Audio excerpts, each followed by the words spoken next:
Hai semuanya. Oke, sekarang kita bahas perlengkapan yang perlu kamu siapkan. Alat-alat dan bahan yang kamu butuhkan itu nggak perlu mahal kok. Yang kamu butuhkan itu cuma beberapa alat dasar saja sebagai seorang pemula ya. Itu yang pertama, itu hakpen atau hook. Hakpen ini adalah alat utama dalam crochet. Ujungnya melengkung untuk mengaitkan benang dan ukurannya itu bervariasi, mulai dari 2 mm sampai lebih dari 10 mm. Nah, ini di hakpennya ini biasanya ada tulisannya di sini, ada tulisan di hakpennya, jadi kamu bisa menyesuaikan ukuran benangmu dengan besar hakpennya ya. Dan untuk pemula, aku sarankan mulai dari ukuran 4 atau 5 mm ya, karena ini ukuran yang tengah-tengah, cukup nyaman, tidak terlalu kecil dan tidak terlalu besar juga, jadi cocok untuk latihan bagi para pemula. Yang kedua yang kamu butuhkan itu tentu saja benang rajutnya. Nah, di sini tuh ada banyak jenis benang, tapi untuk pemula aku sarankan pilih benang yang berbahan katun atau akrilik dulu. Ini karena bahan ini bahan yang pertama mudah ditemukan ya, banyak yang jualnya, dan yang paling utama ini tuh benangnya itu tidak berbulu, karena kadang-kadang ada benang-benang yang berbulu sehingga menyulitkan untuk kita merajut, kadang-kadang terkait, nyangkut gitu.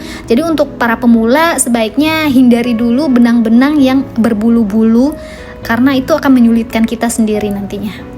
Lalu ada juga benang jenis milk cotton dan polyester halus, juga bisa jadi pilihan yang enak untuk latihan. Jadi jangan pilih benang yang terlalu tipis ya, karena akan sulit dilihat dan diraba oleh pemula. Satu lagi, pilihlah warna-warna terang benangnya, karena itu memudahkan kita untuk melihat lubang-lubangnya. Kalau warna gelap nanti kita kesulitan untuk melihat lubang-lubangnya ya. Yang ketiga, alat dan bahannya itu ada jarum tapestri.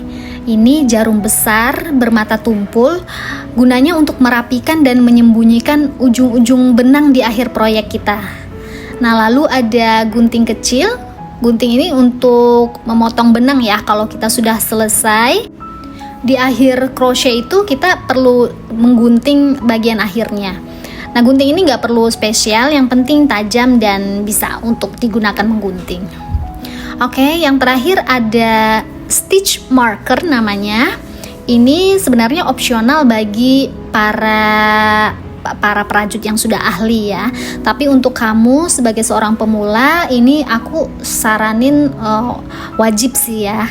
Karena kalau kamu mulai membuat lingkaran atau proyek yang melibatkan banyak putaran, stitch marker ini sangat membantu untuk menandai awal dan akhir baris. Jadi kita bisa tahu ini lubang yang pertama tadi kita mulainya dari mana, dan akhirnya tadi kita berakhirnya di sebelah mana. Karena ada pola-pola yang mengharuskan kita mengulang kembali masuk ke lubang yang sebelumnya. Nah, itu aja yang kamu butuhkan untuk memulai merajut project perajut kamu.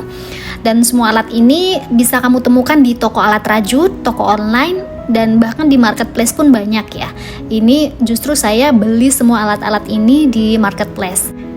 Dan gak harus merek mahal, yang penting nyaman dan cocok di tangan kamu. Oke, kembali ke jenis-jenis benang tadi. Benang crochet itu sendiri itu banyak sekali variasinya.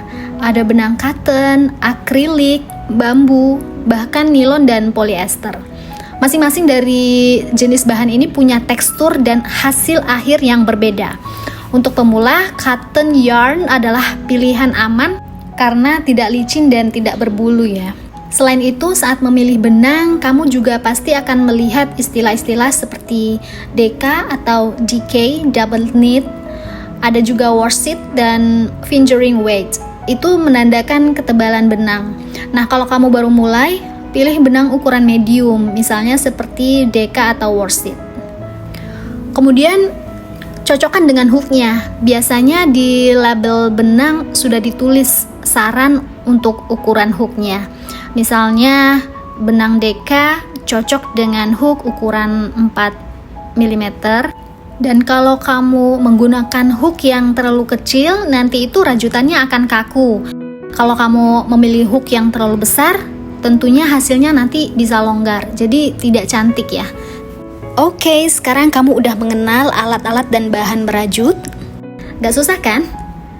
Di video selanjutnya kita akan mulai praktek bikin simpul pertama ya, seperti slip knot, lalu lanjut ke chain stitch, yaitu rantai dasar rajutan.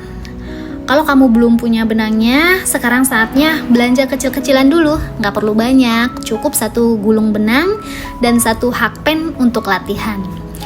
Jangan lupa subscribe channel ini atau klik follow biar kamu nggak ketinggalan video-video lanjutan lainnya. Kalau kamu punya pertanyaan, tulis aja di kolom komentar ya. Sampai ketemu di video berikutnya. Selamat datang di dunia rajut. Knit and Bloom by Ripsy. Bye-bye.